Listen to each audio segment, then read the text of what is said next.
বিসমিল্লাহির রহমানির রহিম। বর্তমান বিশ্বে যেটা সবচেয়ে বেশি সমস্যা সেটা হচ্ছে আপনার সংসার টেকানো।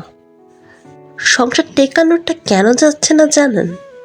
কারণ বিয়ের পরে মানুষের ভেতরে স্বামী স্ত্রীর মধ্যে যে একটা বিষয় ঘটে সেটা হচ্ছে দুজন দুজনকে রেসপেক্ট করে না, দুজন দুজনের জন্য পূর্ণাঙ্গভাবে রেসপেক্ট করে না, কেউ কাউকে চুল পরিমাণ ছাড় দিতে চায় না, ত্যাগ স্বীকার করতে চায় না।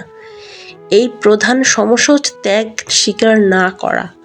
যদি আজকে আপনি ত্যাগ স্বীকার করতে পারেন তাহলে আপনার সংসারটা ইনশাল্লাহ খুব ভালো মতো টিকে যাবে।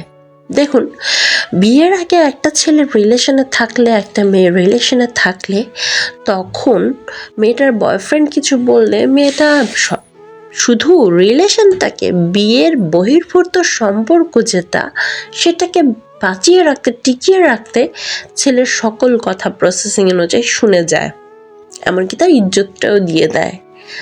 এবং পুরুষও সেম, নিজের পকেটে টাকা না থাকলেও গার্লফ্রেন্ডের মন জয় করার জন্য বন্ধুর কাছ থেকে হোক, বাবার কাছ থেকে হোক, যে কোনো ওয়েতে নিয়ে তার গার্লফ্রেন্ডকে খুশি রাখত।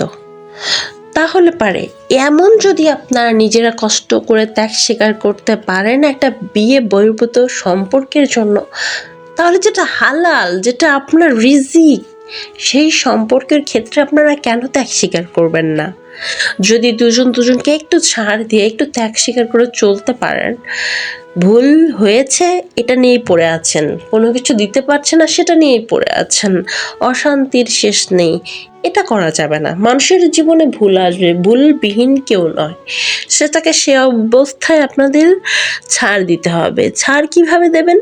একটা অপরাধ করে ফেলেছে, তাকে বুঝিয়ে বলবেন সে যেন এই অপরাধটা না করে, কিন্তু সেই অপরাধকে নিয়ে বারবার তাকে খোঁচালে আপনার সংসারের প্রবলেম। এবং মানুষ কেউ না স্বয়ংসম্পূর্ণ এমন নয় যে তার জীবনে কখনো ভুল হবে না, ভুল হবেই, আদম সন্তানের ভুল হবেই, কিন্তু আপনার মনটাকে করতে হবে ফুলের মতো। মনটাকেই যদি অল টাইম ভুলের মতো রাখেন তাহলে তো আপনি সলিউশন পাবেন না। নিজের মনকে আগে ঠিক করুন এবং স্যাক্রিফাইস করার চেষ্টা করুন। যার জীবনে স্যাক্রিফাইস অতএব ত্যাগ, যার জীবনে ত্যাগ বেশি সে জীবনের সার্থক বেশি। এই ত্যাগের মাধ্যমেই সংসার জীবন কিন্তু সুন্দরভাবে টিকিয়ে নিয়ে যাওয়া যায়।